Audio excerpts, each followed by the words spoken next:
নেতৃত্বকে আমানত না ভেবে ক্ষমতা মনে করা হয়, তখন সমাজে কি ধরনের বিপর্যয় আসতে পারে? অনেকেই নেতৃত্ব পাচ্ছে, সেটাকে সে আমানত মনে করছে না, কিন্তু সেটাকে তার নিজস্ব ক্ষমতায় ব্যবহার করছে। সেই কথাই তো আল্লাহ রসুল সাল্লাল্লাহু আলাইহি ওয়াসাল্লাম এই হাদিসের মধ্যে বর্ণনা করতেছেন, যে সে আমানত না মনে করে সেটাকে সে বাপদাদার সম্পত্তি মনে করলো।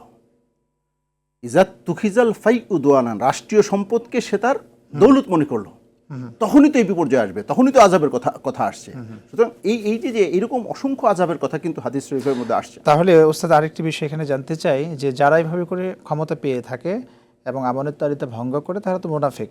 মুনাফিকদের সম্পর্কে বিশ্বনবী রাসূল সাল্লাল্লাহু আলাইহি ওয়াসাল্লাম কি বলেছেন? আপনারা জানেন যে আল্লাহ রসুল সাল্লাল্লাহু আলাইহি ওয়াসাল্লাম 3টে গুণ বিশিষ্ট লোককে মুনাফিক বলেছেন।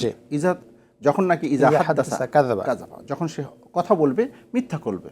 ইজা তুমিনা খানা, যখন তাদের উপর কোনো আমানত দেওয়া হবে তখন সে খেয়ানত করবে। ইজা ওয়াদা আখলাফা, আর যখন সে কোনো ওয়াদা করবে সে খেলাফ করবে। তো আজকে যখন বিশেষ করে নির্বাচনের সময় দেখা যায় যে আমাদের প্রতিশ্রুতির ফুলঝুরি থাকে, কিন্তু বাস্তবে সে খেয়াল করে না বা করতে পারেও না। কিছু কিছু জিনিস বাইন্ডেন্সও আছে।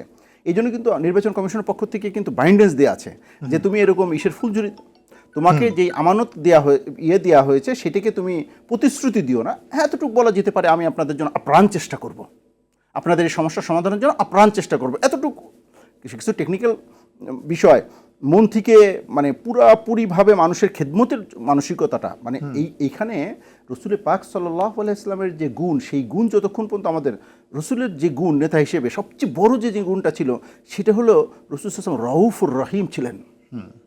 উম্মতের প্রতি কীরকম ভালোবাসার দরদ ছিল। মা আয়েশা বলেন রসুল পাক সাল্লাল্লাহু আলাইহি ওয়াসাল্লাম সারা রাত ধরে কাঁদতেন, সারা রাত। আমি একদিন রসুল সাল্লাল্লাহু আলাইহি ওয়াসাল্লামকে পাশে পাচ্ছি না, আমি হাতকে প্রসারিত করলাম, রসুল সাল্লাল্লাহু আলাইহি ওয়াসাল্লামের ঢেকসির আওয়াজ আসছে।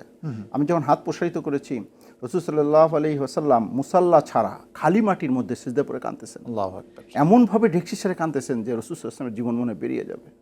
হাত্তা তুলু আল ফজর, এরকম ফজর পর্যন্ত রসুল সাল্লাল্লাহু আলাইহি ওয়াসাল্লাম কাঁদলেন। পরের দিন সকালে আল্লাহ তাআলা আয়াত নাজিল করলেন রসুল সাল্লাল্লাহু আলাইহি ওয়াসাল্লামের এই হালাতের উপর রহমকে, লাআল্লাকা বাখিউন নাফসাকা আল্লা ইয়াকুনু মুমিনিন। মুহাম্মদ সাল্লাল্লাহু আলাইহি ওয়াসাল্লাম, আপনি কি এই চিন্তা এবং এই ফিকিরে আপনার জীবনকে ধ্বংস করে দিবেন? আল্লা ইয়াকুনু মুমিনিন, এই কাফের মুশরিক কেন মুমিন হচ্ছে না?